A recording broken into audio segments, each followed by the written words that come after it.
This episode of the Southern Hemisphere No-Till Market Garden podcast is brought to you by Activista. Activista's mission is to assist growers to develop soil-focused, diverse cropping systems with commercially viable seeds, appropriate equipment and soil inputs, and advice and feedback for all growers' current needs and particular situations. Activista is working diligently behind the scenes to maintain and develop their supply of seeds for profitable market farming. Small bulk quantities are at or near cost price. They have a non-GMO pledge and aim to source the best hybrid and heritage varieties to suit each segment and conditions of growers' needs nationally. Activista takes the battle out of importing specialized tools, providing sales and warranty support with all of their equipment range. They carry most, if not all, parts and have a direct line of communication with suppliers. Activista encourages customer feedback and gives personal attention to all inquiries as they see this process as a vital part of our vibrant, developing organic community. This next episode is also brought to you by Curly's Ag. Curly's Ag has been in the business of developing and manufacturing innovative ag tools for the past 5 years. In that short time, they have amassed an impressive range of new and patented tools now readily available for you. Curly's Ag is home to the world's only commercially available battery drill-powered power harrow, as well as Curly's Cracker 2, an automatic broad fork making soil prep and ease in any condition. Curly's Ag is also known for the Elia 3000, a multi-purpose tilther, mulcher, and bed former all rolled into one, as well as the most recent and anticipated tool for every farm, the Hand E.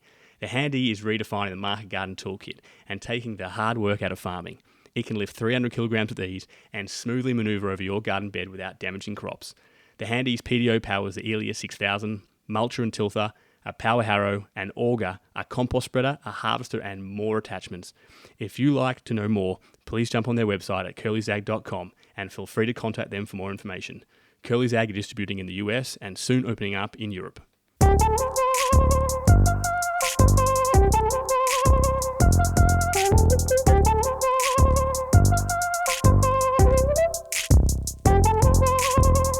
Welcome back to the No-Till Market Garden podcast, Southern Hemisphere season. My name is Mikey, and it has been some time that I've been waiting to bring you this beautiful conversation with Robin and Peter from Transition Farm. I think every grower has a list of farms and farmers that they look up to and draw inspiration from, and for me, I have no doubt that Robin and Peter are some of those farmers. Transition Farm has always stood out to me, and I think the reason for that is that it has this incredible beauty when you look at pictures or when you visit the farm, but it also has some incredible productivity in the vibrancy of the food and the landscape surrounding it, and it has this sense of simplicity and also this dynamism. So in this conversation, I was just really excited to touch upon the eloquency that Peter and Robin really talk about the way they farm, and we dive into topics such as farming as an ecosystem, soil health, biodynamics, growing for a CSA, seed production, and so much more. So I hope you enjoyed the chat because I had such a ball and I really didn't want it to end. But before we start, I'd like to begin by acknowledging the Bunurong people, traditional custodians of the land on which we talk today, and pay my respects to their elders past and present. I extend that respect to Aboriginal and Torres Strait Islander peoples listening in today.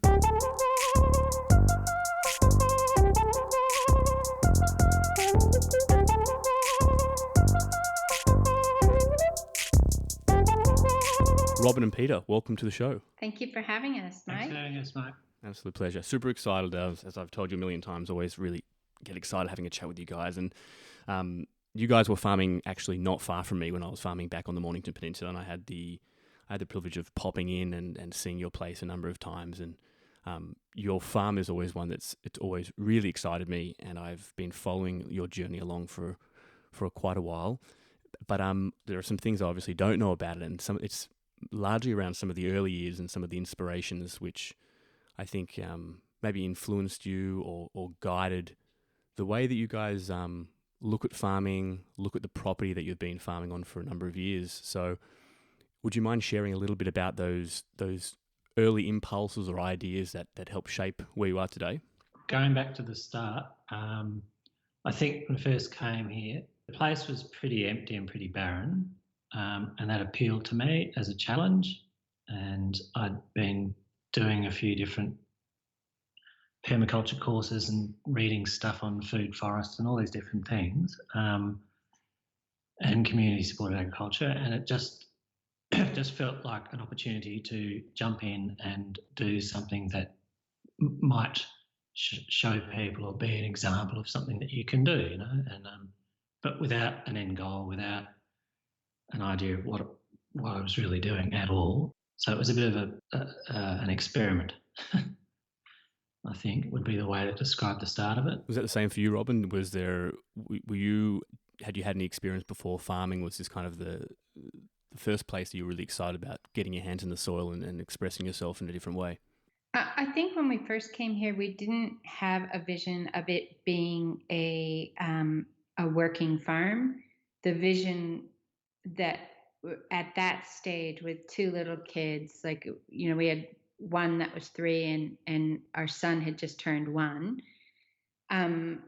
All I was thinking about was kind of homesteading. Like, okay, we'll settle down here and we'll create something that can feed us for the long term. Like it was a long vision that I saw Peter creating. And on my part, like we had been farmers and we had become really disillusioned with farming because we had gone to a 100-acre property. It was a walk-in, walk-out deal. So just by signing the paper, we became potato, carrot, raspberry farms. We had lambs that we were fattening, cutting hay, making chaff, a real multi-enterprise. And through the 2 years that we ran it like it had been ran, both Peter and I slowly became more and more disillusioned by farming and the food system and the breaks in that whole system. And I think we just thought, oh, if this is farming, it's not for us. And so when we came here, Peter might have had bigger designs, but what my, like, as far as my vision was, my understanding was that we were just creating a homestead. And so then what became really interesting to me was how we were going to like enliven this place, because it was very barren. It was really without life, and it was a sand dune. And when you put a hose on it, the water ran off. And so I didn't see how Peter thought that we were going to feed our family on this property. And so Peter really had this food forest and this idea of creating a forest in his mind, and he set about with the design of everything, and I just jumped in and helped with his vision. I really didn't have enough time or energy to really think much about it until a bit later on when through the kids, like the kids were in a play group, and through that play group, I started to hear about Rudolf Steiner's system of agriculture, biodynamics, and I started to read some of his lectures. And I realized that what he was saying was actually what Peter was doing, which was the idea that, you know, if you want to, your system of agriculture should be actually a part of a whole ecosystem, and that will contribute to your agricultural endeavors. And it will help bring more life and diversity to the whole system. And then I started to really appreciate what I was seeing happening, like little things. Like I still remember, you know, Peter, we were hauling cardboard and dumpster diving for cardboard and bringing all this cardboard to the property and then cleaning it up and laying it down and putting remeal mulch on top of it. And there started being these giant blooms on this mulch. And I remember saying to Peter, like, what is that? It looks like something's come here and just vomited. Like, it's disgusting. What is that? And there was like fungal life happening, and that happened quite quickly, you know.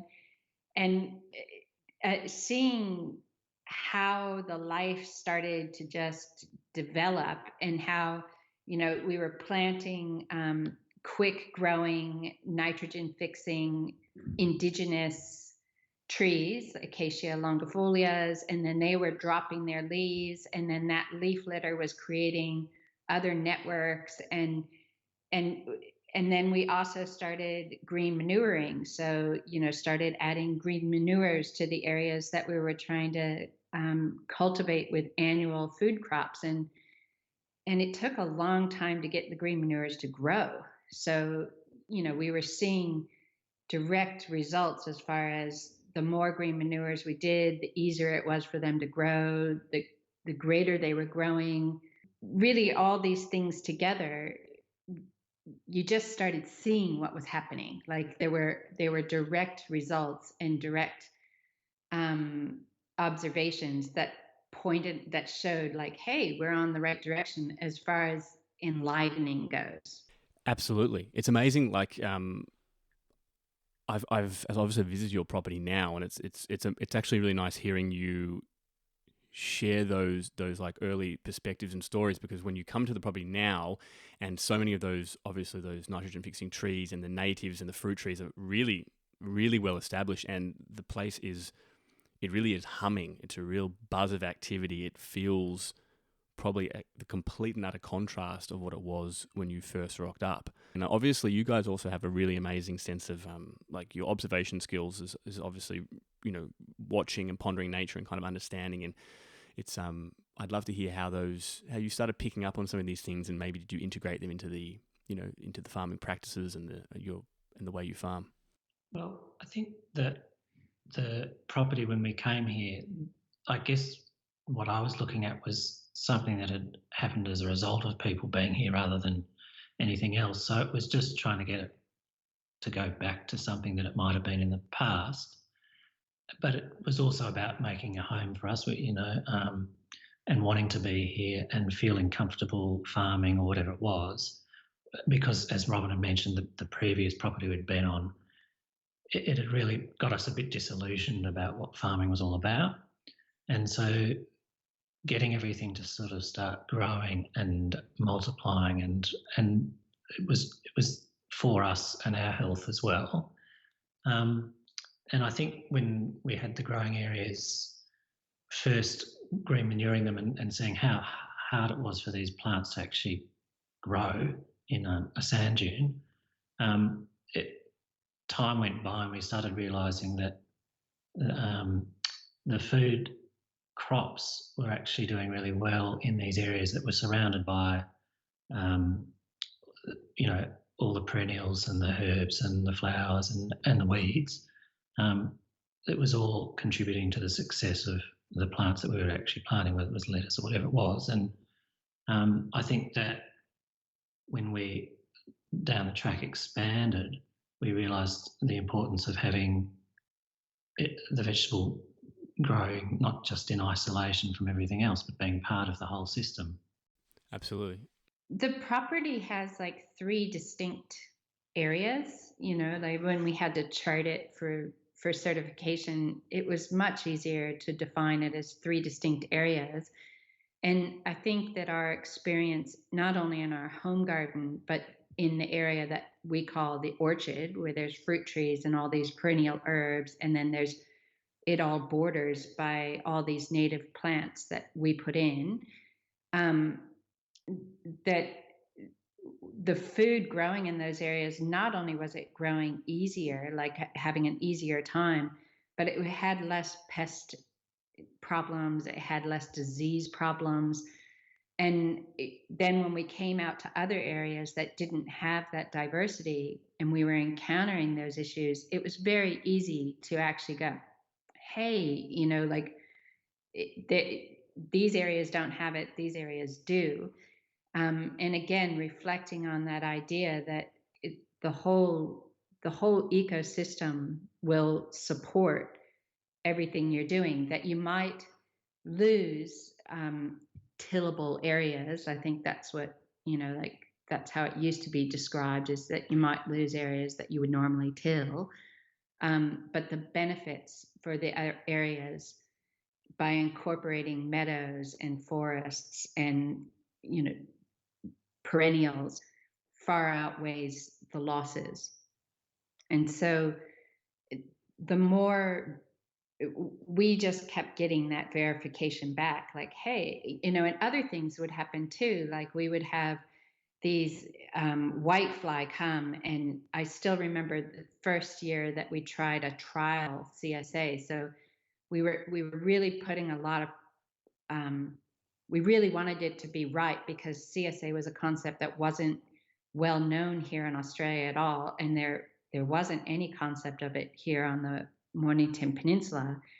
And so we really wanted people to respond positively. So we were really growing a lot of food for this trial, and a lot of diversity. We wanted to cover all our bases and make sure that the first experience wasn't people experiencing scarcity.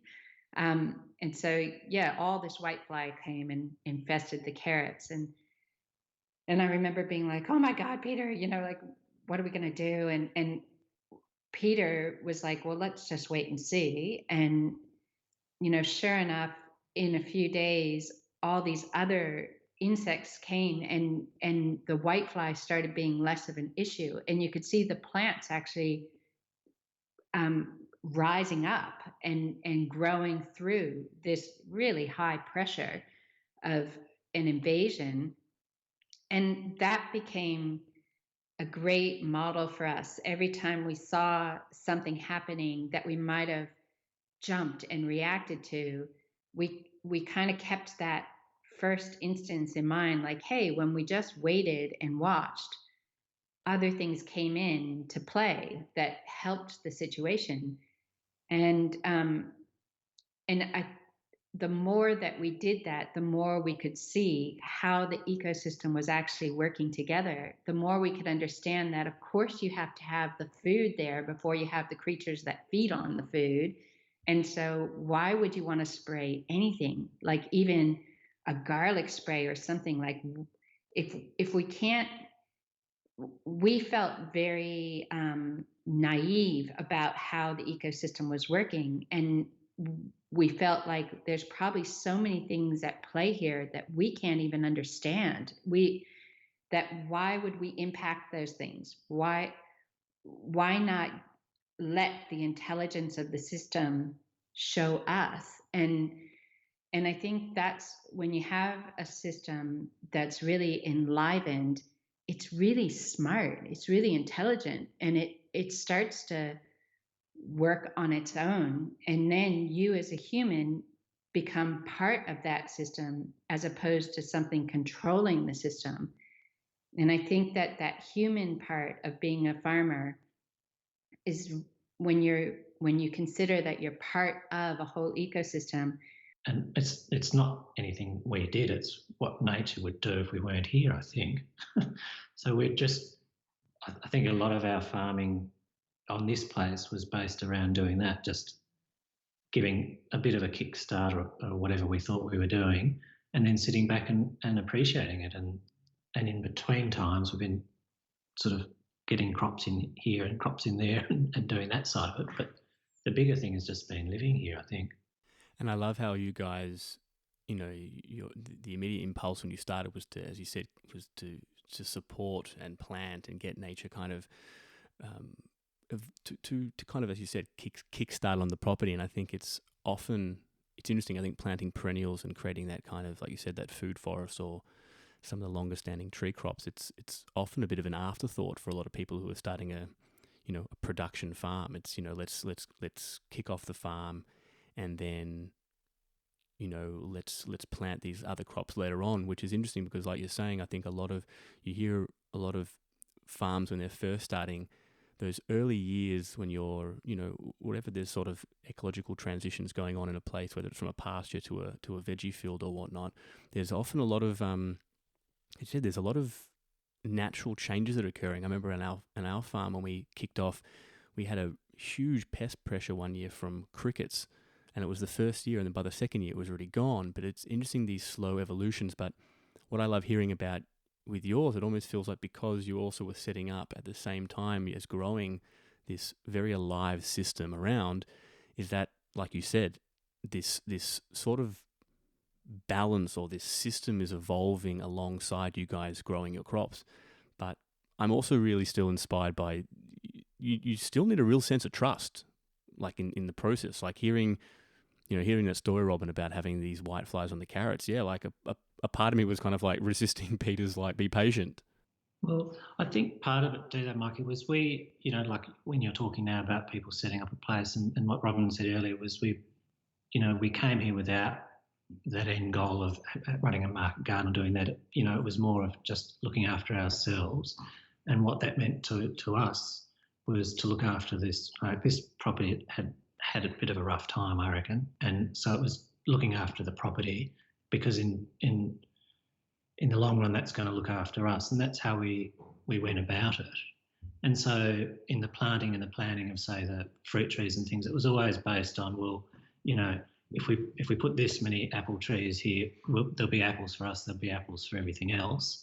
And I think, it sounds a bit idealistic or whatever, but I think at the start of the CSA journey for us, and when we were doing this trial, it was, this might work, this might not work. And Robin sort of hinted that there was a bit of pressure there to make sure it did, and that people enjoyed the experience of coming and getting the vegetables. But we also had that thing where, if the carrot crop had failed, we had other crops to back it up, and we would have been disappointed not to have the carrots, but there would have been other things to fill those gaps. So I don't know. I mean, I think that whole thing about how we started this farm and where we've gone is based around that concept of having extra, or not needing to take all of it or whatever. I'm not sure how to best put that. But. Well, I think it comes down to a continual redefinition of what abundance means. That's what I think. I think in the beginning, especially with our CSA, we thought abundance meant a huge CSA share. But in surveying people and in talking to our CSA members, and then in just the more time we spent on the soil, the tastier the food became. And I just am left believing, even though we can't afford to get the food tested, it was more nutrient dense. And I believe that because the food glowed, and the food was really tasty, and the crops were really pest and disease free. So I really believe that they were, that, by that stage, we had found the Australian Demeter method, biodynamic method, and we were using preparations from them, and those preparations were really high quality, and we could visually see a change in the food crops. Like that first year of using those preparations, you could see the plants, like, their upright expression. And that was a term that I had read about, and I'd kind of seen it, but that first year you could really see it. I mean, you could see it in the spinach, like the spinach leaves were raised up off the ground. You could see it in sunflowers. You could see it in cabbages, like the broccoli crops, like everything. It really, finding the Australian Demeter method really changed. It changed how the plants were feeding. Like even though before we found that biodynamic method, we still weren't using water solubles. We were still using green manure crops. Like we were still doing a lot of sustainable farming practices. But what I don't think we were doing so much of was actually digging up plants and looking at their root structure.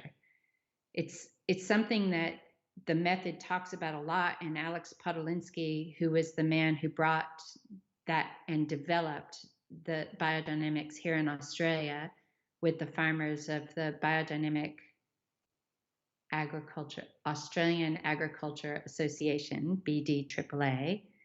they developed the biodynamic method here in Australia. And he said, go and dig up your crops and look at the structure. And there's pictures in all of his books of these roots. And I just remember thinking, God, what are they really looking at? But the more I started digging, and not just on our farm, but digging on other farms, the more I started seeing, like, wow, the structure of our soil, like the structure of the roots, it's really, there's a lot of, it just felt very enlivened. And it wasn't that, oh, there's more worms and there's more bugs. It was that you could see the proliferation of these white feeder roots, and you could see them really, it started becoming blurry where the root was, like where's the plant and where's the soil. And that space in between, it was really blurry. And I just remember thinking, oh my gosh, like there is so much happening there. And that's not just digging up a plant and going, hey, look at all these roots. It's like what you're really looking at is the creation of a living system that is completely interconnected. Then the concept of abundance started to change, because maybe people didn't need so much food. Maybe they just needed food that was actually going to serve them better. And so I think that, I think there's a lot to be said about that concept of abundance. Yes. No, I love that answer. I love that. I love that perspective on it. And like you said, sometimes you said about testing the food for nutrient density. Like I think it was even Nicole Masters on the show came in and basically said that the proof is in the pudding. Like taste reflects the nutrient density and the health of a crop as well. And I love that idea. Like you're saying, you guys had an incredible CSA, which I'd love to hear more about as well. Like your diversity of crops and they look stunning. And then like you're saying, on top of that, this idea that abundance it's both observable and also it's not observable, which is a challenging thing as a farmer. But I like that this observation you're saying of really observing and interacting with the soil. I actually think it was you guys, one of the first people that I heard that idea of kind of midway, just digging up crops at different times and looking and just visually seeing those changes occurring is a really powerful tool that a farmer has. I'd love to hear more about this idea of abundance that you guys were really investing in terms of creating this CSA and feeding your community. It was, you guys are no longer doing it in the same format now, but for a long time I was a big admirer of watching you guys grow and produce. Could you share a little bit about the CSA? Well, the CSA started with just, family and friends, like a few family and friends, this trial, like what might people think of the concept of CSA? And then we kept adding seasons or adding shares, or, it kept growing in a really manageable way. Because I think that what the CSA, I can't remember her last name, but her first name's Elizabeth, and she's written a lot about the CSA movement in America. And what she said, which really changed our CSA, was that the concept should be, what does the farm need? What does the farmer need? What does the community need? And I think that our CSA started with us just trying to really make people think that this was a great system. So we wanted to give them heaps of food. And then, we started running into kind of limitations on the size of our farm. People love broccoli. Well, our area, the amount of area that we were cultivating was only just over 2 acres. And there's only so much broccoli that we can grow without, the farm started tipping over, and I couldn't rotate the brassicas properly anymore. And crop rotation in our system was always paramount to just keep the soil well balanced and things like that. And so then we had to share with the CSA members, look, we actually can't grow that much broccoli. And this is why, because to keep the farm healthy, we need to rotate the crops. So we can only allocate this much space to this family of crops. So we need to fill it in with other things. And, the concept then of the diversity of the box became, it also mirrored the diversity on the farm, which mirrored the health of the farm, which then also mirrored the health of the people because they were eating diversity too. So I think that every year we did the CSA, we further refined through education and through having really supportive CSA members and through being really honest about what we as farmers with a family needed. I felt like we really refined our own CSA to be that model of, what does the farm need? What does the farmer need? What does the community need? And I really felt like, gosh, this kind of food system has so many far-reaching benefits. I mean, not only was the community supporting us creating this really healthy ecosystem, which ripples out to throughout our whole community. But they were supporting themselves, eating really healthy food, and that hopefully made their brain sharper and stronger, and they could go out and do their important work better. So I really liked the concept of CSA. I really liked how it developed on our farm and how it continued to develop. And you're right, we're not doing a CSA anymore. And for me, that was a little bit hard to let go of. But I also feel like, we did create a model that other places here in Australia can look at and think, okay, well, maybe we can do something like that. And that could provide sustainability on many levels, financial, physical sustainability of the farm itself, mental sustainability of the farmers. What I find interesting hearing that is kind of reflecting also on, we keep talking about this, like there's obviously ecological evolutions that are slowly going on a farm and building and evolving and changing. And that's obviously also happening with the people on the farm, you guys slowly evolving in the way you think and the way you interact with the farm, and also the CSA. Like, it's really interesting thinking about those community members. Probably in the beginning, like you said, it was a really newish concept to the Australian communities of what this idea of CSA is, and that you guys also built a CSA which is very, like, it has an intimacy built into it. There are some CSAs I've heard of, been a part of, which are a little bit more distant from the grower. Like you said, it's much more about, my job here is to supply you with a bunch of food in a box. Obviously, there's great intention of feeding people, but there seems, as you said as well, there was something about you guys building this communication with your community around really what it means to be, what does it mean to feed yourself? What does it mean to be in a relationship with not just the farmers, but like, I really like what you said then about the boxes reflecting the needs of the farm. Well, and the season, being relationship with seasonal food, what does that mean to each CSA member? And there were limitations. Like, the system was not designed to satisfy everyone. And we actually got a lot of flack from the community because of that. Like, we want access to your food. Well, this is how we do it. This is what works for the farm and for us. Well, we don't like it that way. And, we constantly evaluated, should we be also adding a market, or should we have a farm gate? Or it really was a constant, like every year we reflected how we were manifesting these goals. Like I feel like we both set very clear goals in the beginning. And so we constantly just used those goals to be the barometer for whether we chose to do something or not. So, more people want access to the food, but they just want what they want when they want it.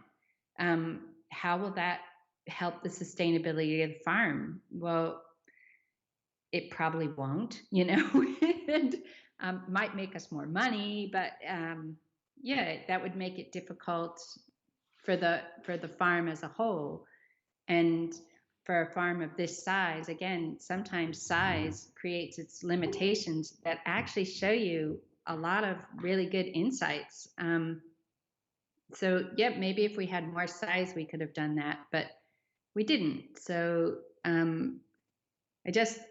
think it was a very, what people on the outside didn't see was the constant give and take, the reciprocity of the community with the farm. Like, here's a survey, fill it out. Like, this survey we will base what we grow next year on how you reply. So if you put yourself into it, like as a CSA member, if you go, oh, look, I'll take that 5 minutes and fill out your survey, then it might mean that you get more of the food that you want next year. So, and very much sharing the nitty gritty of the farm with the CSA members so they could see how and why we were making the choices we were making.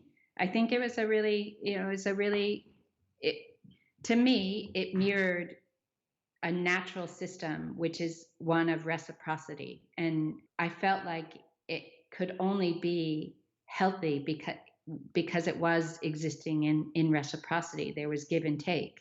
Can we jump forward a bit as well? Because I want to look a bit about the last few years of growing, and based on the perspective, kind of what we spoke about at the beginning, that you guys have been on the property for, was it 14 years so far? Yeah. Yes. Yeah.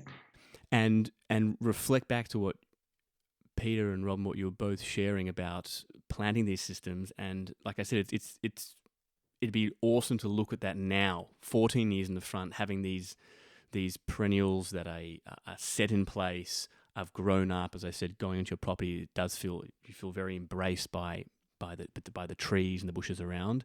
And just what are some of the thoughts and feelings that you're looking at and feeling now after all these years? There's quite a few. I think one thing, when Robin mentioned the property we were on before we came here, which we got a bit disillusioned with farming and whatever, but that property had a bit over a metre of volcanic topsoil just sitting there, and we could drive over it in the middle of winter, and there was 5 springs. I mean, it was an amazing place. And if the work we'd done here, we'd done up there, I think it would just be unbelievable, because here we are sitting on a secondary sand dune. The wind's blowing 90% of the time. It's full of salt. Everything's sort of very scrubby and windswept, and it's not food forest environment really. Whereas if we were up in that other place by now, we'd have 100-foot trees. It would just be an unbelievable place. So I know we've reflected at times over the 14 years on why are we doing this on a secondary sand dune. So that's probably one of the biggest things. I think the second thing for me with the CSA that I think was the right thing was that we had the opportunity to do it in an area that was very populated. And over the years, that allowed us to expand our CSA to a point where we could, employ people and make some money. I wouldn't say we made a lot of money, but and then as we got further down the track, it allowed us to pull it back so that the CSA members actually came to the farm to get their food. It wasn't delivered in a box to their house. And I think that for us was probably the best part about the CSA, because those people got a much better understanding of what went into producing the head of broccoli or the sweet corn or whatever it was, because they came here every week and they saw the work that went into it. And I think that was the best thing about running a CSA. So we've just had, we've had a lot of really dry seasons, but last summer especially was a wet, cool season, and the natives loved it. I mean, there might be food crops that didn't, but we have trees that grew like feet or meters in that one summer season. And these trees, they're like presences. It's kind of like if you've ever had a sunflower randomly in your field and you've left it, and then you're out there harvesting and all of a sudden you jump because you're like, oh my God, there's something there. And you turn around and it's just this big sunflower. The trees are kind of like that. Like they feel like you're surrounded by all these presences, and you watched them grow. There's a real warmth to the environment because you've really nurtured it along and watched it grow, and you've seen it express itself. Like we have a similar kind of tree, it's a Casuarina verticulata, and when they're young they're really gangly and they're really funny. They look like baby giraffes, and then as they grow older they kind of grow into their gangliness and they become just this big spreading tree. But yeah, so there's a real in Spanish it's like cariñosa. There's this real quality that is so endearing about watching things grow. And it's also really great, like our bird species has increased. I would say it's probably increased by 4 times. Just last year I started actually charting the birds, and one of the original builders who came here and built our packing shed so early on and then came back to build something 4 years later, just in that 4-year period, he just saw this explosion of birds, and he was quite knowledgeable and I'd get up at 6 in the morning and he'd already be here just because he couldn't believe how many different birds there were. And that's just one, like that's actually measurable because you can see a bird and you can hear a bird. But it just made me think, what are the unmeasurable explosions of diversity, like things that we can't even see or we just don't know to look for, that are actually happening all the time? So I think that, I've always said life attracts life. And the more time you could spend doing something like planting a tree, it's just going to give you so much more back later. And I very much realize the limitations in being able to spend time and money when you first start a farm. I just feel lucky that we had endless energy at that stage, because I do look at what we did and go, how did we do that? We must have just had so much energy. And, like Peter really worked hard to find out incentives, like, okay, well, the Shire is giving this incentive and giving you a discount on trees if you buy more than this many. Well, he put a big order in. So we got, the trees for really inexpensively.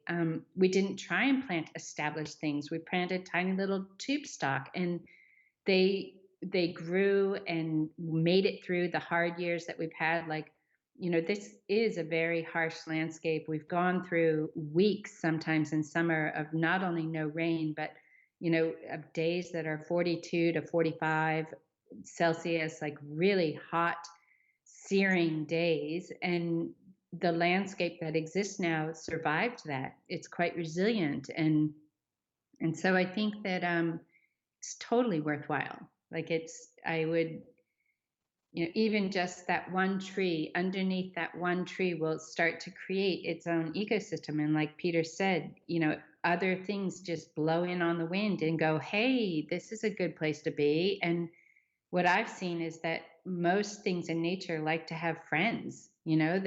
They like companions, and they'll invite that diversity.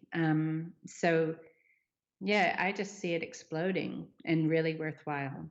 We know for humans, connection is something which is so important for our sense of, connection with anything, whether it's nature, whether it's people. There's a sense of well-being that comes along with feeling connected. And hearing you guys, there's something, there's almost, there's a spring in your step when you talk about your farm and how it has evolved. And these, like you said, this trees are a presence on your farm. You've grown to know them, and you've got more bird species coming and visiting you guys. And it's really inspiring because, I think there's a lot of people out there who look at farms, or specifically look at, vegetable production as this very, very 2D landscape, not incredibly dynamic or beautiful.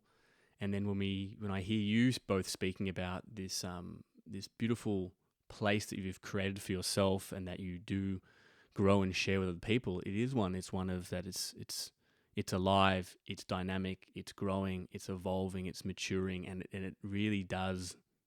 At the end of the day, as I said, 14 years after you started the place, it seems like it still brings you both immeasurable joy, opening up the front door and being immersed in this landscape that you've supported to grow.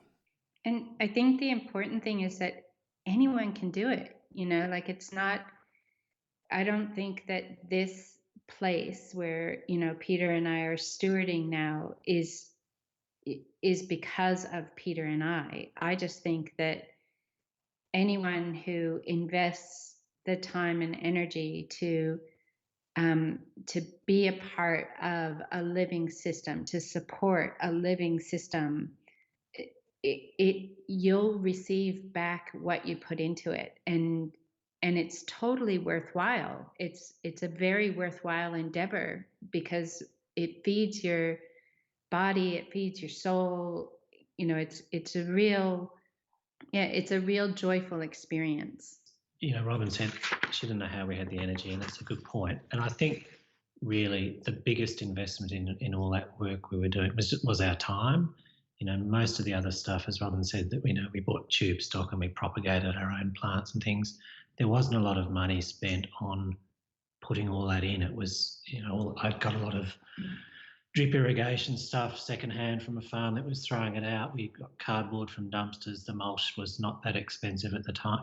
There wasn't a lot of money spent on that. It was just our time. And for anyone running any sort of farm, your time just, that's the hardest thing. So I'm not really sure what I'm saying here because I'm trying to make it sound like it wasn't hard, but if you've got the time, just as Robin said, even just to plant a tree, it's so worthwhile down the track. And I guess it's time spent for time saved. Like a lot of interns that have come to our farm and then moved on to other farms, I've received letters and they're a little bit pissed off at us that we didn't teach them how to deal with aphids, or we didn't teach them how to deal with, this or that disease. Like, why didn't you ever share that with us? And it didn't exist. Like the issue didn't exist here. And I think that that's not only the ecosystem, it's also our biodynamic practices, the Australian Demeter biodynamic method, that it really, it encourages a healthy system where these things don't exist or just aren't issues. And so I think that you might think you don't have the time, and we are time poor as farmers, but it's time that you'll make up later. Yeah, exactly. The returns that you get later on by helping and supporting the system, like you said, life supports life. Building something that's healthy is gonna support you in the future in terms of making sure that your system is in harmony and in balance. But like you also said, it's not simply about building this ecosystem around. It's about really supporting it to evolve.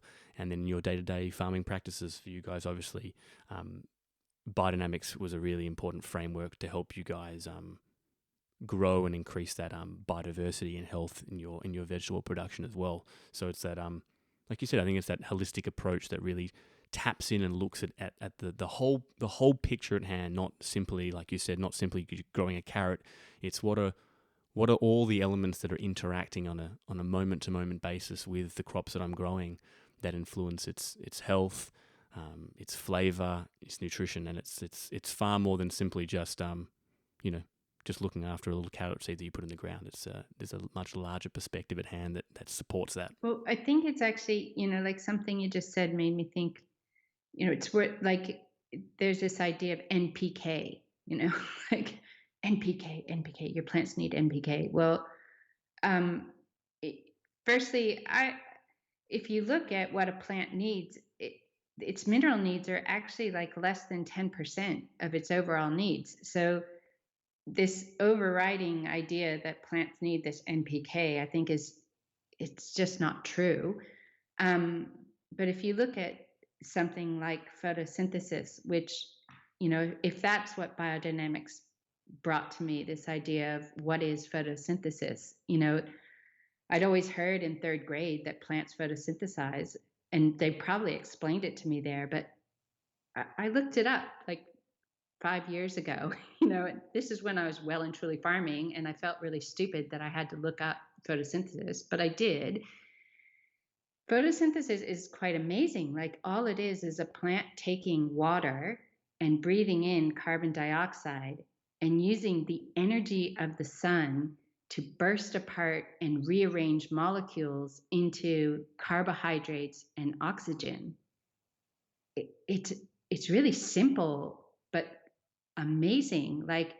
And so if a plant doesn't have clean water, how is that affecting its ability to photosynthesize? And if a plant is, salt heavy because of water solubles, how is a plant giving out oxygen? Like, these things that we believe plants should be doing to support our own life as humans. If you really look at what's happening, then you need to look at how can you best support it. So I think that biodynamics, and certainly the explanations offered by the Australian Demeter biodynamic method, it just made me really appreciate how, as a farmer, you're there to support this innate intelligence that exists, and how can you best support it? And so if you can best support it by just allowing it to be, by planting a tree, or by green manuring and building the humus in the soil structure, then those are really great endeavors for you to do as a farmer. And if the give back, if what you get back is really healthy food, and it makes you and your community and your environment healthier, well, it's totally worthwhile. I love how the way you share it is so simple. Like, it's literally, like you said, it's understanding what makes a plant thrive and allowing it to do that. And it's, like, the results are in the results are in the health of the system. The results are in the health of the people eating the food. The results are in the health of the plants themselves, or the results of the health of the animals that are living on the land. Like, it's a very, it doesn't actually take heightened observation to see those results. They're very evident. So so I think that, yeah, I just think it is actually quite simple. And if you just understand how nature's working and work with it, it doesn't have to be that complicated. And something be like, do you know how much NPK a zucchini plant needs? Like, I don't, like, Mm-hmm. I have no idea. And I have no idea, like, if a plant's deficient in a mineral, how to give it best to that plant. But a plant knows, if a plant's allowed to be in its full intelligence, it'll mine for these things. Like, it'll search for them. I mean, that's its superhero power. Like, it's quite amazing. So why would you want to stop that from happening? I think we should just be trying to encourage that. Yeah, I love it. It's almost like, it feels like in today's way of farming, it's like the absolute revolution in farming is simply allowing the plant to do what it's meant to do, like you said, and understanding those real super basic conditions that enable it to do what it's doing. And your job as a farmer is to support. I really like that that innate intelligence that are in plants, to do what's best for itself, which really is like, and it's not like, I kind of almost say, like, as conventional thought, but a lot of the times I've been farming as well with inside an organic mindset. It was it was obviously trying to create systems and making sure that there's the right amount of nutrition in the soil and whatnot. But yeah, I really question how many times I really kind of just stood back and said, what like, how do I just create health? How do I try to create health here and let the plants do it, rather than to always try to step in when there was an issue? It's such a basic mind shift. Well, maybe it's a very basic thought, but it actually can demand quite a big shift in the mindset from where you've come from in farming.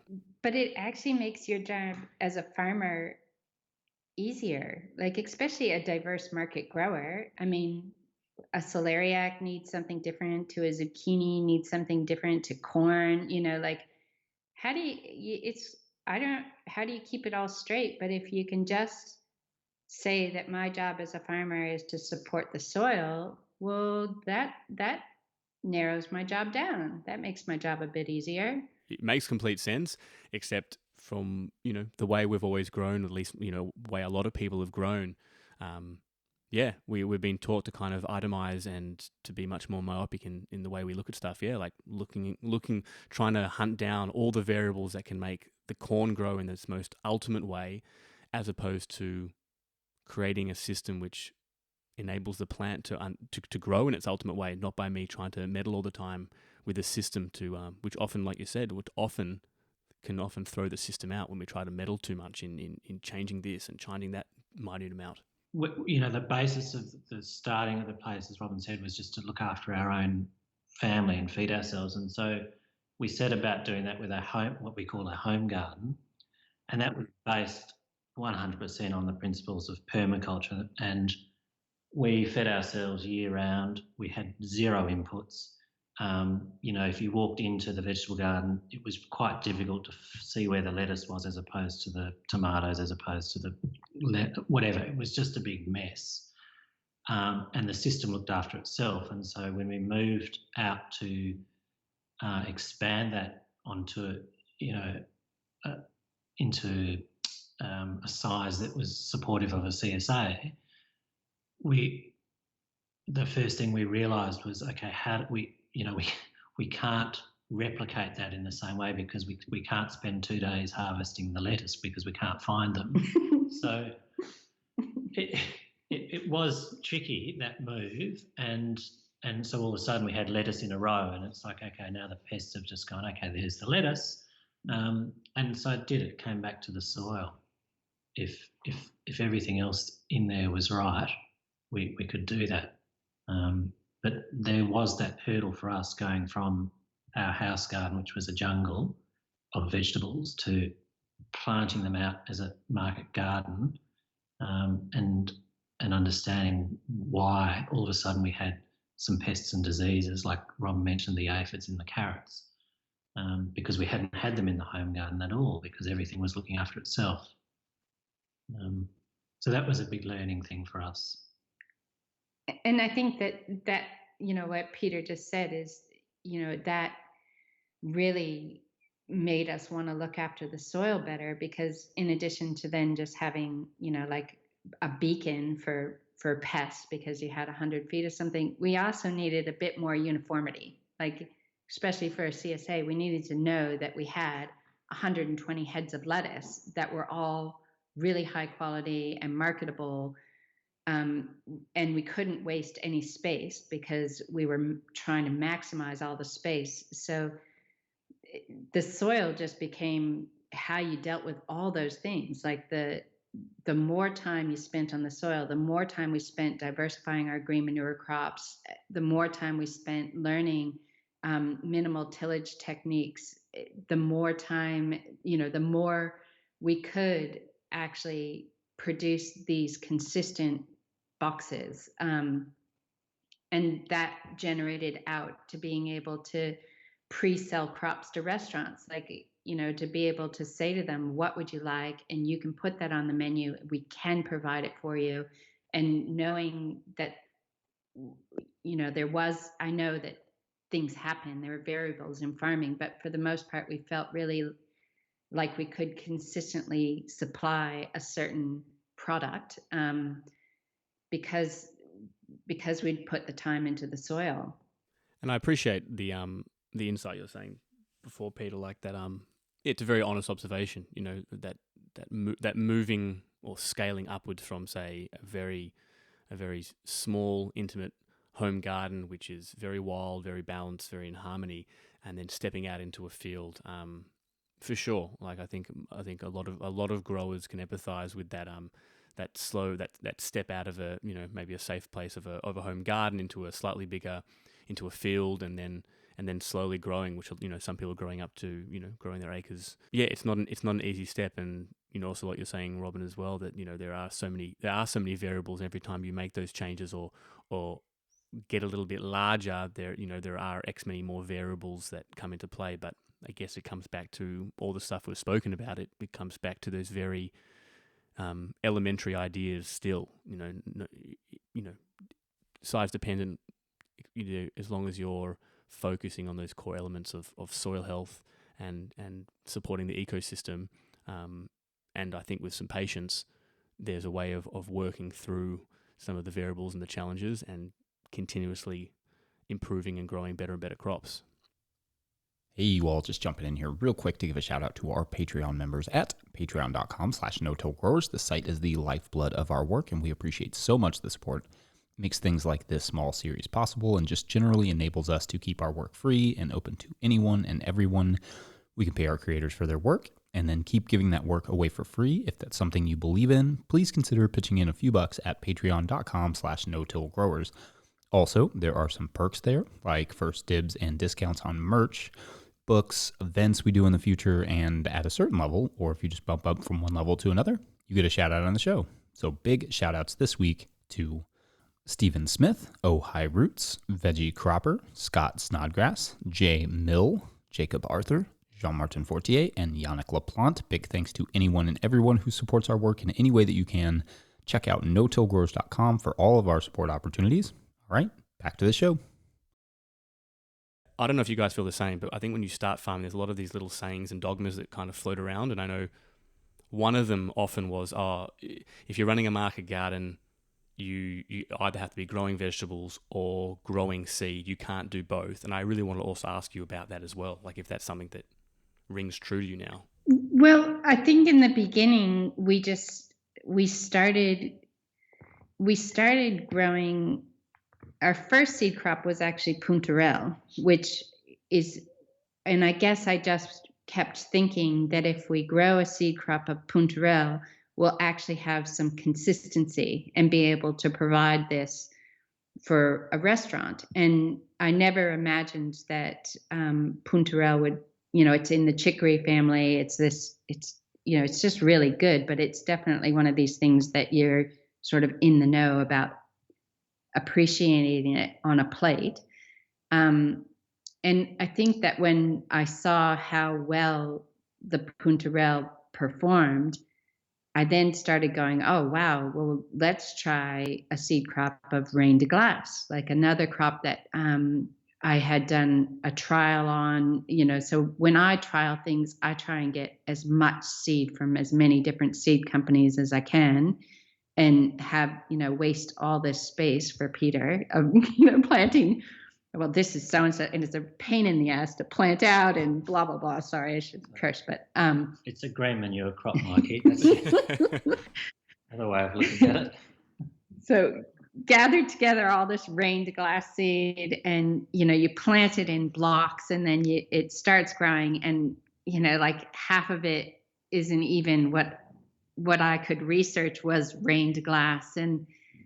And then, we got this heat wave thing of, 3 days of like above 30 degrees in October, and all of this rain de glace that I'd planted as a trial, it all bolted in 3 days. Like it was just like, boom.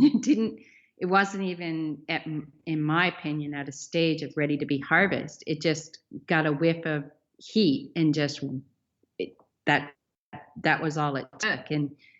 And I thought, oh my gosh, here's a lettuce that a chef I'd been working on, he really appreciated. I really loved rain de glace to eat, like the flavor of it, its mineral content, its crunch, it has these beautiful small toothed leaves. So, it's just so pretty, so flavorful. But how am I supposed to offer that to a restaurant? And how can a restaurant put that on its menu if we get a little heat flash and I call them and say, oh, I'm sorry, I don't have your rain de glace this week. So again, I took the one, there was 2 in that trial that were really promising, and I planted those out again. And then from those 2, there was one seed company's crop. So it was Frank Morton's rain de glace, which was like just uniform and it had so much going for it. It was the rain to glass that I wanted. It was flavorful. It was uniform. And then I took that as the basis of my seed crop and started culling plants from it. So I would have started with, some absurd number of plants, 100 feet, so 200 plants, and just, oh, these ones don't look right. These ones, are bolting early. These ones are not ready. And, came up with this uniform crop, grew it out as a seed crop, then grew that again, and just went, okay, let's put this to some climate tests. Like, let's hope that this goes through some extreme climate, and it did, and who lasted, and pretty soon what we were seeing was that we could actually, by growing a seed crop, we could then have something that we could reliably offer to a restaurant. And we could count on, like a CSA. I mean, we planned our CSA in autumn for the following season, everything that would be in that box. And so, our CSA, the boxes had between 8 and 18 items. And there was our giant spreadsheet going, well, this is what's in the box. So what do I need to sow every single week in order to have a diverse box every single week? And you kind of wanted to be able to count on that lettuce, and seeds started to matter, and it should have mattered anyways. But I think that was the first thought, was that, wow, this seed matters. Seed makes a difference. And I think then too, I started to research more and more about the global seed industry, and started to realize that, like there's so many small seed companies were being bought up by big conglomerate seed companies. So, that was another aspect of seed. And then also just the diversity of seed available for organic growers in the United States, and trying to find that diversity here in Australia, and knowing that you not only, if you imported seed, did you not know where that seed was necessarily grown, and so would it be acclimatized to Australian conditions, extreme heat, extreme weather situations, our soil, our light, because the light here is much more intense. So yeah, and then the importation requirements started really closing down, where we could import less and less seed to Australia because of the Australian immigration determining that seed was no longer permitted. So I think all those things came together to us realizing that, we would really like to build our skills as seed stewards. And then, like you said, we realized that in order to really be assured of the purity of the crop, it's very difficult to do that while you're growing all these different crops for CSA. On 2.7 acres. Yeah. and to get back to the starting point, Mikey, too, it was like what Robin was saying there, and too well, and probably a lot of people listening to this are the same, that in this practice that we do of farming, the number of variables are just insane, and that does make it really difficult. And any of those variables that you can perhaps remove from being an issue, and definitely one of them was seed. And so we're just looking at it going, wow, if we can put that seed in and know that we've got these lettuce, bang, bang, bang, bang, that's just, we've removed one of those variables, and we still have it with all the seed we get from anywhere. We know that, is it going to do well or not? Is it going to do this or that? And so it was part of trying to run a small farm business and get on top of one other thing that we could, and so that was part of the start of it. I'm so excited to explore this. Like I said, there's so many avenues. There's, like you said, there's the avenue like to go down and talk about the resiliency. There's the flavor aspect. There's disease pressure, and whether we can breed more disease resistance into these crops. And I'd love to hear, like you said so far, we've had a couple of conversations before as well about this way up between hybrid crops, which you have the perceived, they've got pretty good flavor and they're going to be super consistent, as opposed to a lot of people like myself who, probably due to the fact that I wasn't using good quality open pollinated seeds, or like you said, I didn't have access in Australia to a lot of locally grown stuff. I had some very difficult crops that I tried to grow. I remember the first season we tried to grow out a bunch of spinach at various times in the year and continually failed, and a cabbage variety that a cauliflower variety that I just kept failing. And I kind of got to this point where I was like, can I be a commercial market gardener and have open pollinators take up a good proportion of my crop? And I kind of came to the conclusion early on, at that stage at least, that it wasn't possible. How was this journey for you in terms of starting to breed these crops, like you said, that lettuce variety that suddenly started producing much more predictably? What is there a possibility of relying much more on high quality open pollinated? I think there's a lot of different points in what you say. I mean, the first thing is that the beauty of open pollinated plants is the diverse genetic makeup that seed holds.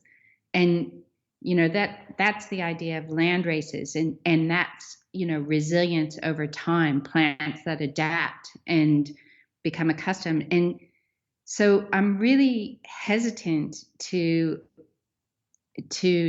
offer, complete uniformity within an open pollinated variety, because I feel like you're really limiting it then, like you're taking away the genius that's in there. That being said, what we've found is that we can provide just a little bit more uniformity, at least, and I think again too, we grew Romanesco one year, and again we've got CSA, 120 CSA boxes, and we'd walk out to this Romanesco field, and you would have like 6 heads, and we kept that crop in, and I harvested that crop over a 3-month window. I mean, that's just not financially viable for a market gardener, like you can't run a CSA with, we had these things called rotating items, like, so-and-so. And we had this list of who had gotten it and who hadn't. And it really was just it's really not feasible. Like, it's just not feasible. And so there is a place for hybrids, especially in the brassica world. I think that there is a place for hybrids for the market grower. I think that there's also questions that I started getting, because I started researching more. I call them the big boy seed companies. It's probably not the right terminology, but anyways, I started doing more research into the big boys and going to their field days, and I would get given a tour, and there would be, like, I still remember being in one of these field days, and all these rowdy boys came, and I was like, I was saying to like my tour guide that, who are the rowdy boys over there? And it's like, oh, those are the so-and-so growers, from a big growing food bowl here in Victoria. And I was like, oh, well, what are they doing? And he said, oh, they're finding out which varieties the supermarket has picked for them to grow. And I was like, oh, they're not even here checking out varieties that they want to grow. Like, the supermarket had decided that they wanted the growers to grow these varieties. And, the seed company, my tour guide was telling me all these things that they were looking for in seeds. Like, oh, we want these seeds to be able to be cultivated better by tractors, and we want these ones to be able to be harvested by these harvesting machines. And so their seed was moving in the direction that was being guided by machinery or by supermarkets or by disease resistance, like and I guess that's really not. I just kind of left there thinking, I don't know if that's really what I want out of my seed. Like, I want seed that is resilient to my climate. I want seed that may have some disease resistance, but I really want plants that taste good, and then as a market grower, you do want production, there are market grower standards that we should be looking for, but at what cost? At the cost of something like a tomato that you can put a brick on? Like, is that I mean, I don't want a tomato that I can put a brick on that's flavorless, that bounces, just because it's truckable. I was being told that, well, this is truckable, and I'm like, well, I just am not looking for that in my produce. So I think that there's so much room within seed, and we can only talk about our interest in seed, really, and that's not to take away from some of the great innovation that is happening. But there's a lot of political stuff happening with seed too that is really disturbing. It's frightening, and like you said, like on one side, it highlights again that being a small grower and selling direct enables us to obviously redefine what we want out of the food we grow, and also our direct customer base, which, as like you're saying, with the big boys, it's essentially they're selling directly to the supermarkets, and the supermarkets have their list of what they need, which is on one stage your reflection is very empowering into what role we have in maintaining flavor and these uniqueness, but completely it's really scary, and it's scary because a lot of people don't realize that they're the parameters that's going into breeding the majority of food that we eat. Like, we haven't even spoken about nutrient density, about some of the work now people are doing in terms of actually testing the quality of vegetables and the breeding of vegetables that actually have more nutritional qualities to them. It's a scary reality. And I think the other huge thing is diversity. I think diversity is so important. Last summer here was a really cold, wet summer. And we had a lot of tomatoes in, a lot of different cultivars of tomatoes in. And I think that really provides some financial security, because some of them produce better than others. And you're going to have that every year, whether it's climate or conditions or a disease, or you're always going to have these variables, like Peter was saying, that come and try and thwart your efforts. But with diversity, you can usually overcome that. And that was, our CSA was a great example of really being able to buffer any crop losses through diversity. And it's really, I think, maintaining a diversity in seed is very important, not letting these seeds get lost and these varieties get lost. And we're just one tiny, small part of that, but I think we did realize at some stage, well, we better just jump in and start really building the skills for this, because we want more people doing it, you just have to be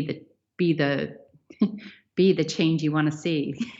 Yeah. And what has been that process of upskilling? Because it does it from the outside looking in. It feels super overwhelming for someone like me, thinking, how would I approach, where would I learn kind of this? Like, it seems like it's a real art, the art of seed production and breeding correctly. And then, like you said, then at the end, after growing you got to successfully grow a crop, then you got to get the seed and make sure there's such a long process involved. It not only looked overwhelming, Mikey, it was. Like, it totally was, because doing, like Robin say, doing the rain in the glass that she did those trials with, or the other one, there was no pressure, or, it was just something we were doing as we were doing other things. But to say, no, this is it, we're just going to do this. The pressure of, being able to pull out the carrots and have them in someone's box, that disappeared for sure. But the pressure of doing this was like, it was learning all these 95 crops again. Like, they were all different. They all grew differently. They had different needs. They matured at different times. They needed different processes for drying. That it just was endless. Like they needed to then go in a packet. The packet had to have the name on it. I mean, it was just this very long process. I mean, if we'd done 5 crops, I think we would have sailed through. But it was up to 100, I think. Wow. We definitely bit off the very limit of what we could chew, and I think we're looking forward to this year because we learnt an awful lot. Like it was an amazing amount of learning, which was great, but frustrating at times. Can you share some of those learnings? Like, what were some of the learnings, or what were some of the successes and the failures that really stand out? Because it's something which just really draws me in. Well, I think like we are in southern Victoria, so it's known for hot, dry summers. So next to like a seed crop of lettuce, we had left a whole 100 feet of clover so that we could lay that lettuce down on tarps and dry it in the field. Well, then we had a wet, cold season, and all of a sudden we're needing to implement like drying systems under cover to dry a lot of crops. And it just wasn't what we planned. Like we hadn't even thought about that. We just banked on the fact that, we'll be drying this outside. And so that was, that was a big thing. And then how you thresh every crop, the way you thresh it will directly lead on to how you clean it and how well you can clean it and how much minimal effort you can put into that cleaning. Like you can spend a lot of time cleaning something by hand just because you threshed it in the wrong way. And so some of those learning lessons we hope won't be repeated because they were very time consuming. And then there was a mouse plague here in Victoria. Oh my.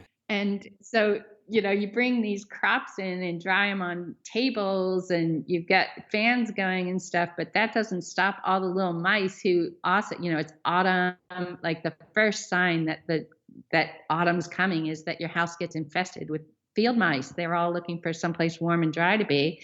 So of course they all go into these areas where we're drying seed, and pretty soon we're having to learn how to get, rodent. So we went. Stop, Adam. I think at the start of the season, in our naivety or whatever, we had 5 sieves. I think by the end of the season we had 65 different size sieves for different seed, for different processes. One of which was to remove mouse poo. That was the same weight, size, everything of the seed crop.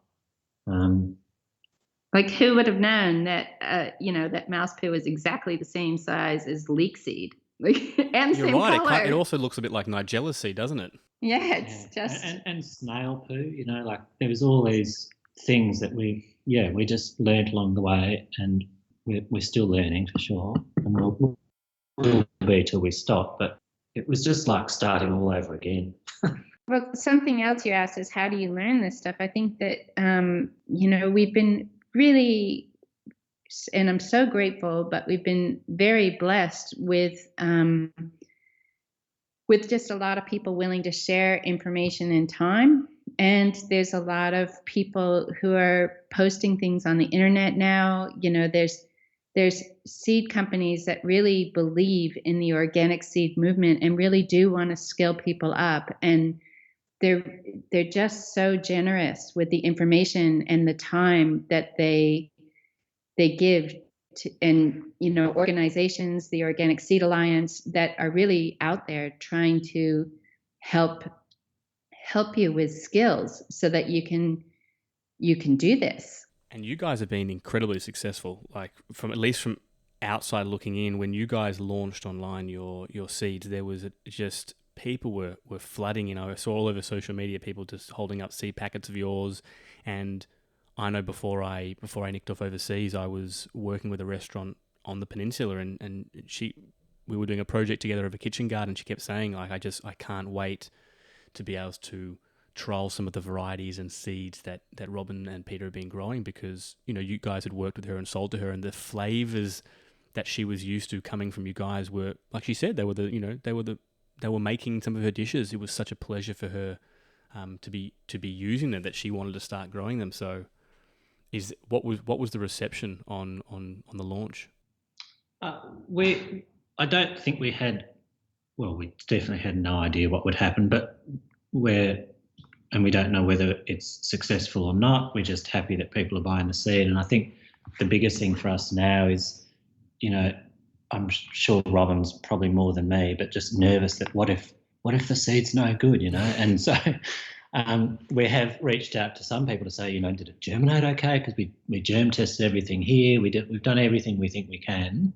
And now we're just sitting here nervously twitching our fingers, you know, waiting to hear from people that the crops grew out really well and they were happy, you know. I listened to one of your podcasts the other day. Robin put it on for me with Oliver. And so he had some communication with Robin last week about something, and just to say how fantastic that, you know, the vigor of these seed, I can't remember, it was lettuce or cabbage or something, you know, just how well this seed had germinated and grown. And then when he planted it out, the thing that really struck him was there was zero transplant shock, which was... I think things like that are really good for us to hear, because, you know, even when you talk about flavor, we have really attributed the flavor of all of our crops to our growing practice. It's, you know, like food with flavor is a direct result of food that's really tapping into living soil. And so but that being said, like a seed crop of carrot, for example, we tasted every single carrot before we transplanted it for the biannual seed production. Like, that is a lot of carrot to try. And you got to keep a straight face and yes, this one's lovely, dear. You know, it's a lot of carrots. It's a lot of and just a lot of spitting. And so I think that there is, like when we hear something like the way that the seedling went in the ground and it didn't experience transplant shock compared with other seedlings, so same grower, same greenhouse environment, all the things the same, but that seed knew how to have a robust root system. That's what I see that as, is, wow, that was a robust root system that was switched on. And that's what I really like. That's, I think, what biodynamics can bring to seed that is really unique, because is the plant's ability to create root systems that are very robust. And so it's really good to hear things like that. We still need to see all the harvest pictures, you know, like. Yeah, that'd be an exciting stage once everyone's suddenly actually pulling them out of the ground. And what I loved about your what you're saying about the carrot as well is and that also links back to what you're saying about the big boy and the field day you're in, that I think our palate for vegetables has been so restricted by what we've essentially eaten all our lives, that, you know, even a carrot, like in my head, there's like a bad carrot is one, obviously, that just is bland, and a good carrot is a sweet carrot. That's kind of my, you know, that's kind of what I grew up on. A carrot's either sweet or bland, but there's this beautiful mixture of, you know, flavors in between as well. There's, what does a carroty carrot taste like? What does an earthy carrot taste like? Were there some of the things that you were discovering as well when you had, I think it's really cool that you had so many varieties in front of you that you could actually taste and match up between them. Did you see and taste a lot of variety as well? Yeah, and Robin can talk about that for hours. And what I was thinking was that the next time we put a carrot crop in, I'm going to ring you and ask you to come over and evaluate them with us. Yes, I've been hunting for that invitation. Like you do, you sit there tasting them, and there's just this massive range of flavour. And even, carrots that have musk, who would have known? Who would have known? Like it's just, these are, and even leeks, like we did a leek trial, 17 different varieties of leeks, but even the leeks have a different flavor. Some of them were really strong. Some of them were buttery. Like, I think that it's it's just really, really interesting how they all respond to the same growing climate completely differently. Yeah, it's fascinating. It has I'm focusing on this taste point because it kind of blows my mind when I think about the flavors that I haven't even experienced, and I'm sure like working with restaurants as well has been something that they must be so excited about because, as I said, there's a limit. Obviously, they can be very creative, but there's also a limit to how much they can improve a dish based upon the produce that they have and the flavors that you're giving them. So it's almost like you're enabling them to deliver such a spread of tastes and flavors that they cannot actually access via normal produce.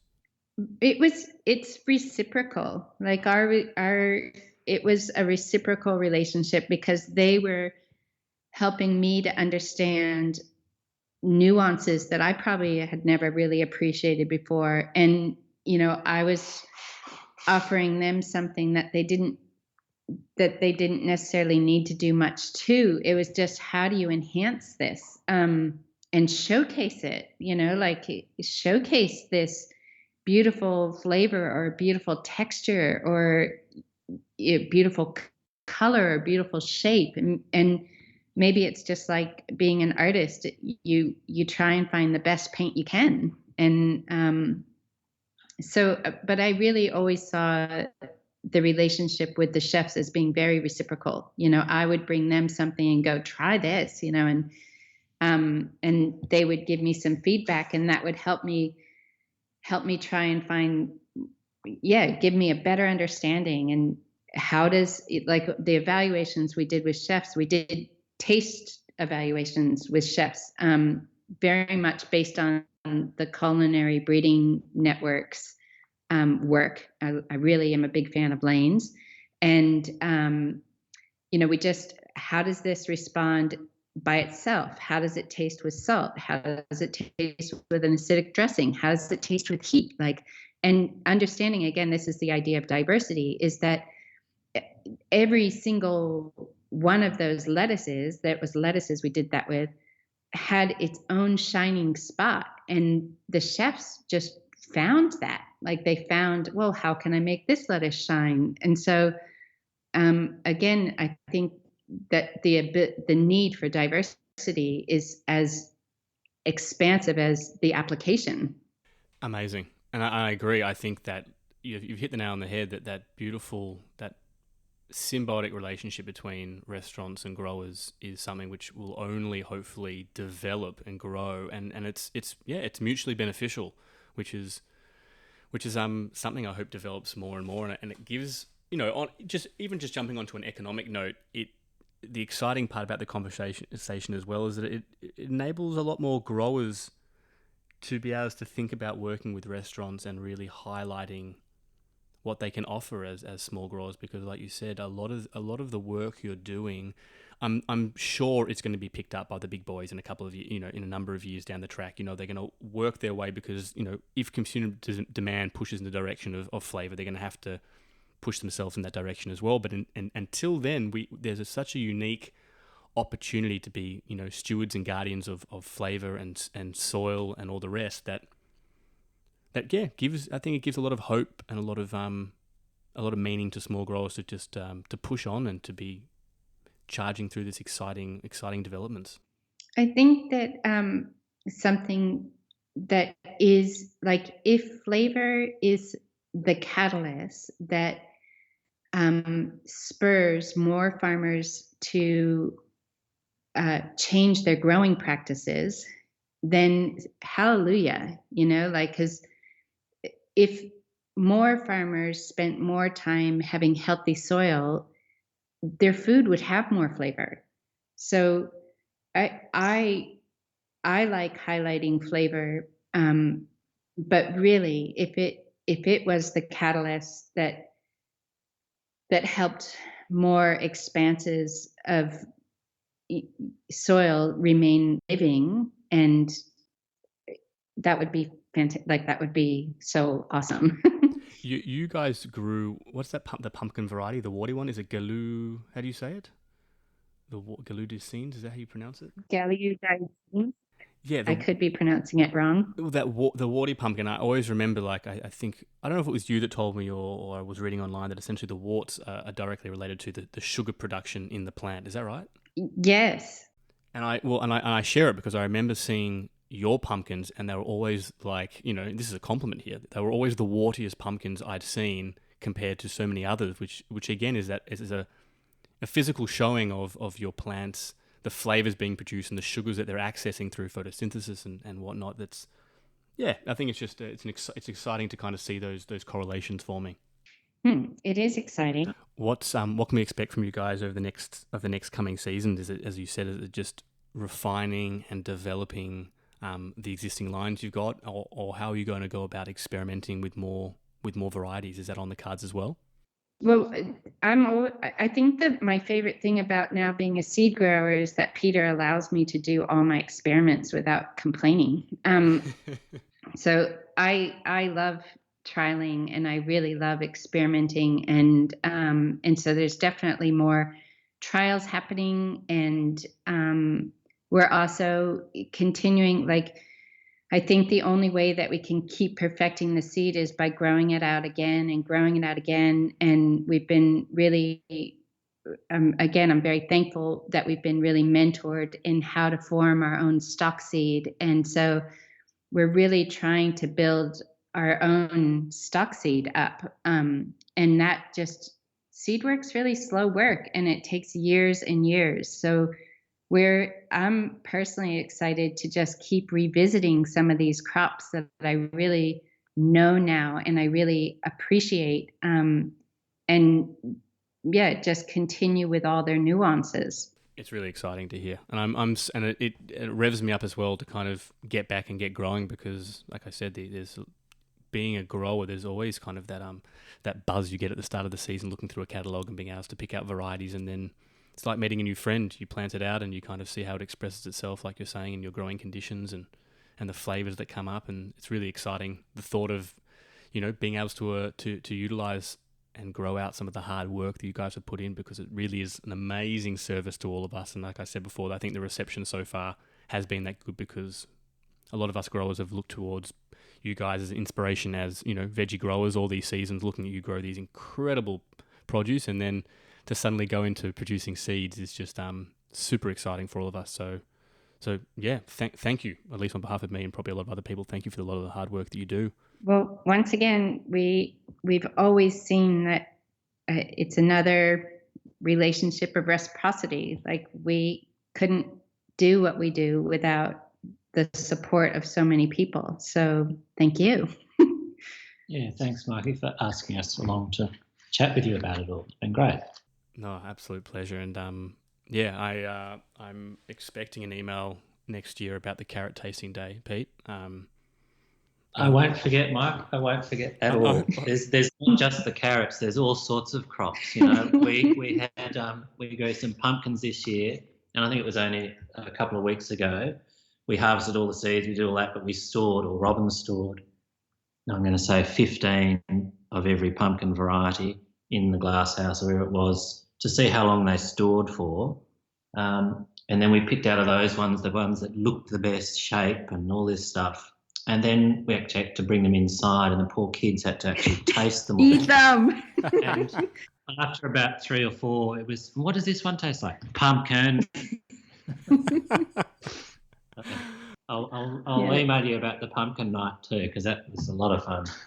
He's learning how to tag all these vegetables in the oven has been another interesting thing. So yeah, it's lots of fun over here. Oh, it is exciting. It is exciting. I'll definitely come over. I was going to say, I've got Polish origin, so if there's a potato breeding day, I think I might have the taste buds genetically ready for tasting that. We'll see how the pumpkin tasting goes. I'm sure I'll be pretty good as well.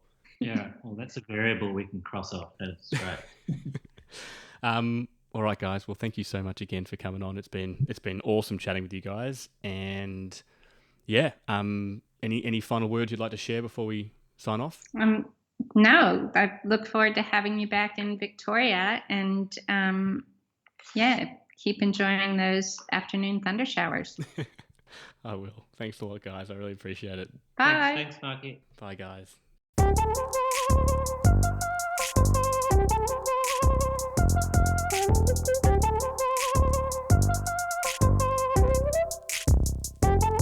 All right, if you enjoyed that show and you're enjoying our Southern Hemisphere series, make sure to check out the show notes for all the links, as well as how to follow our guests and our amazing host, Mikey Densham. Consider signing up to be a patron at patreon.com/no-till-growers, or just check out no-tillgrowers.com for more ways to support our work. This episode was produced by Mikey Densham with help from No-Till Growers. Big thanks to Willie Breeding for the theme music. Thank you all for listening. We'll see you next week. Bye. Okay. You can't sort of dub over my voice a bit so it sounds more intelligent, or give me an accent or something. But next time, you could change accent. We can put on a Scandinavian accent. I always enjoy that one. We'll see what we can do.